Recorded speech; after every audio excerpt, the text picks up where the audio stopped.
take a second and like I just thought about the first thing I said, and from like the first thing I said, I just knew exactly what I had said before, right? From start to finish.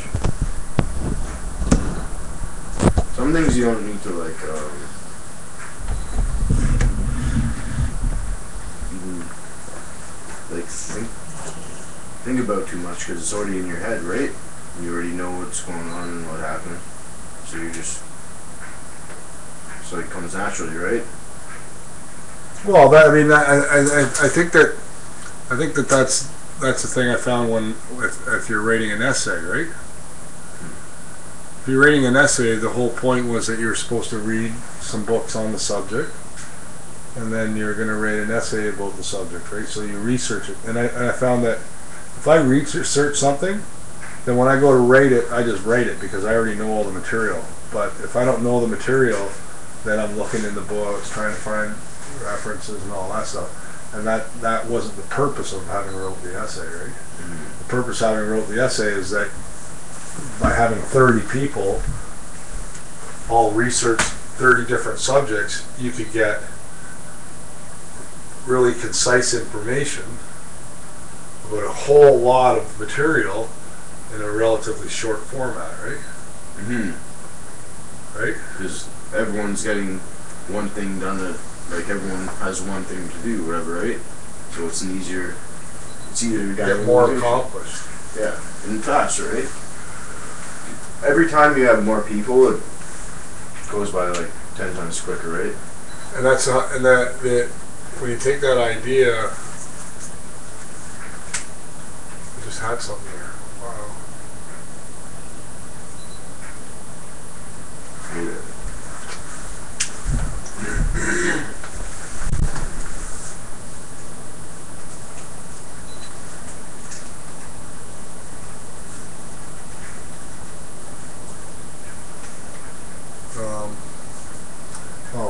I watched a show on television, and a man had spent his life, he was in his 60s or 70s, and he had gone back continuously into the Amazon jungle in Brazil, and he studied the cultures there that were sort of untouched by modern civilization.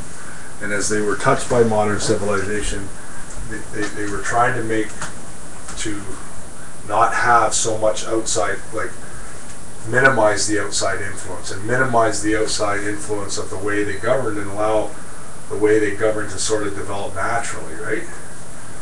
And their own laws and the way they ruled themselves, right? Because they already had rules, they had a civilization. And this man had spent his whole life in there, and then there he was on television, and in like whatever it was in the documentary, 1 minute, 2 minutes, 3 minutes, I mean, think about it. I mean, 60 years of the man's life, and he's going to tell you what he's learned and what he knows to be true in those 1 or 2 or 3 minutes. But that's an amazing amount of truth, because that man spent his whole life trying to scientifically prove it or validate it or whatever, right? I mean,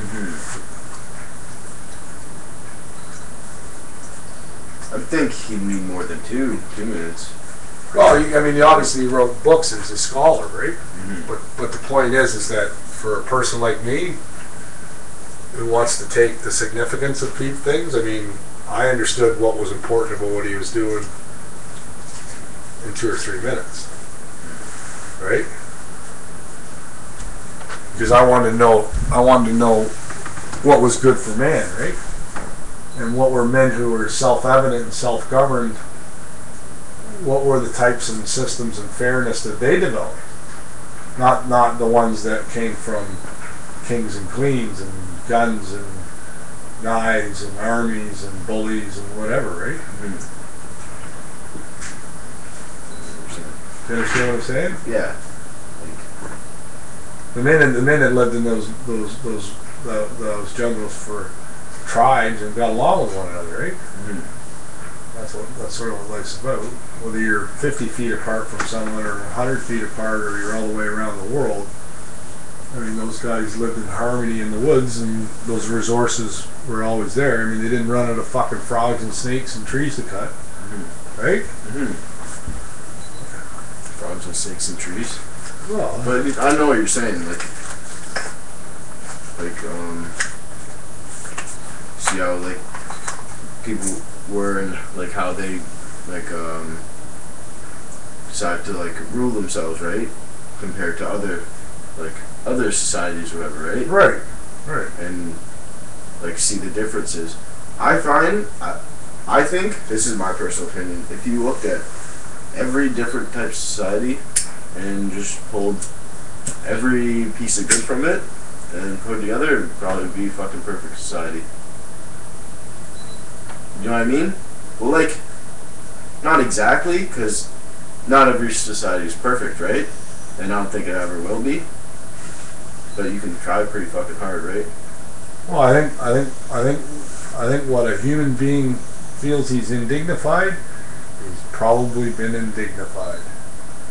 And I think that if we all went around just trying not to indignify one another and try not carrying out our authority, and remember that we're dealing with other human beings, you know, violence should always be met with violence. Make no mistake about it, but that's got nothing to do with how we treat one another. What you were saying there will probably be about